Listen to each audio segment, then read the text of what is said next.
Hi guys, welcome back to our channel. Guys, మన ఛానల్లో cricket సంబంధించిన ప్రతి చిన్న అప్డేట్ మన ఛానల్లో రెగ్యులర్ వస్తూ ఉంటాయి. ఇంకా మన ఛానల్ని సబ్స్క్రైబ్ చేసుకోకపోతే గైస్ వెంటనే సబ్స్క్రైబ్ చేసుకోండి అండ్ పక్కన బ్లైక్ ని యాక్టివేట్ చేసుకోండి. అండ్ అదే ఇంకా మా వీడియోని లైక్ చెప్తే గైస్ వెంటనే లైక్ చేసి మన వీడియోలోకి అయితే ఎంటర్ అవుదాం. గైస్ తప్పకుండా లైక్ చేయండి. లైక్ చేస్తే మన వీడియో మార్కెట్కి ఫాస్ట్ రీచ్ అవుతుంది. అండ్ హైప్ చేయడం కూడా మర్చిపోకండి. ఇక సౌత్ ఆఫ్రికాతో జరిగే 3 వన్డే మ్యాచ్లకు అయితే స్కోర్ అయితే ప్రకటించింది BCCI.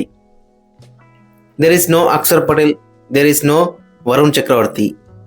Jadeja is back, no Sanju Samson, Rutraj Gaikwad, Rishabh Pant, Tilak Varma is also back.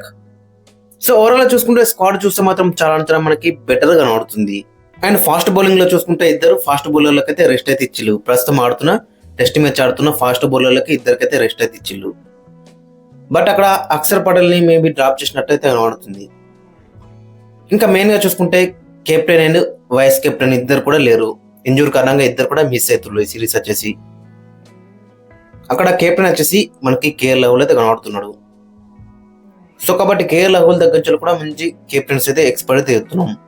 గతంలో కూడా కెప్టెన్స్ చేసిండు. ఇతని కెప్టెన్స్ లోనే ఇషాన్ కిషన్ డబుల్ సెంచరీ కొట్టిండు and Shubman Gill double century అయితే కొట్టిండు.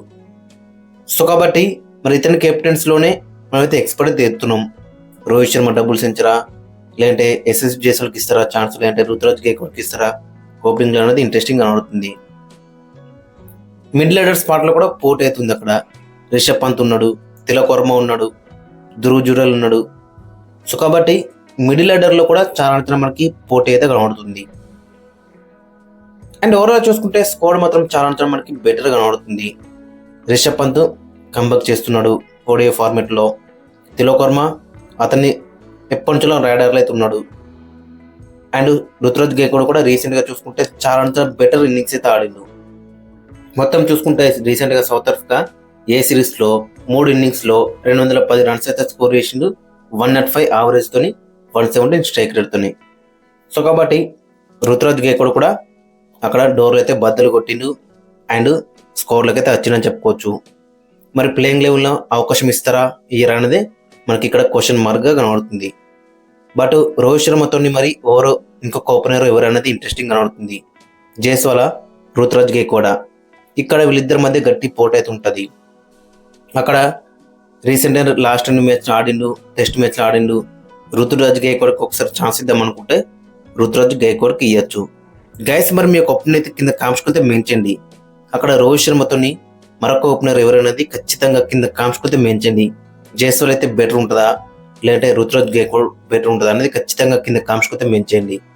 ఇక ఫైనల్ ఒకసారి మనం స్క్వాడ్ ఒకసారి చూసుకుంటే Rohit Sharma, Yashasvi Jaiswal, Virat Kohli, Tilak Varma, KL Rahul captain and wicket keeper, Rishabh Pant wicket keeper, Washington Sundar, Ravindra Jadeja, Kuldeep Yadav, Nitish Kumar Reddy, Harshit Rana, Ruturaj Gaikwad, Prasidh Krishna, Harshdeep Singh and Dhruv Jurel. So overall చూసుకుంటే 15 మ్యాన్ స్క్వాడ్ అయితే ఈ విధంగా అవుతుంది. స్క్వాడ్ చూసుకుంటే మాత్రం చాలా బెటర్ కనబడుతుంది. బట్ అక్కడ రీజన్ అయితే మనకైతే కనబడతలేదు. మరి ఎందుకు అక్షర్ పటేల్ ని డ్రాప్ చేసి అనేది. అండ్ రీసెంట్ గా చూసుకుంటే ఆస్ట్రేలియా సిరీస్ లో చాలా బెటర్ రానిచ్చిండు. ఓడిఐ సిరీస్ లో కానీ, T20 సిరీస్ లో కానీ. మేబీ T20 లోకి అయితే అతనైతే రావచ్చు. అండ్ హార్దిక్ పాండ్యా కూడా T20 లోకి అయితే అతను కూడా రావచ్చు. అప్పటి వరకు అయితే 100% ఫిట్ అయ్యే అవకాశం అయితే మనకు కనబడుతుంది. సో ఓవరాల్ చూసుకుంటే స్కోర్ మాత్రం చాలా బెటర్ కనబడుతుంది. బట్ ప్లేయింగ్ లెవెల్ లోనే చాలా పోటీ అయితే ఉంటుంది ప్లేయర్స్ మధ్య. ఓపెనింగ్ లో చూసుకుంటే జైస్వాల్ అండ్ ఋతు మధ్య పోటీ ఉంటుంది. మిడిల్ ఆర్డర్ లో చూసుకుంటే రిషబ్ పంత్, తిలక్ వర్మ, సో ఈ ఇద్దరి మధ్య పోటీ ఉంటుంది. అండ్ ధ్రువ్ జురెల్ కూడా కనబడుతున్నాడు. గైస్ మరి మీ ఒపీనియన్ కింద కామెంట్స్ కింద మెన్షన్. మరి స్క్వాడ్ గురించి మీరేమంటున్నారు?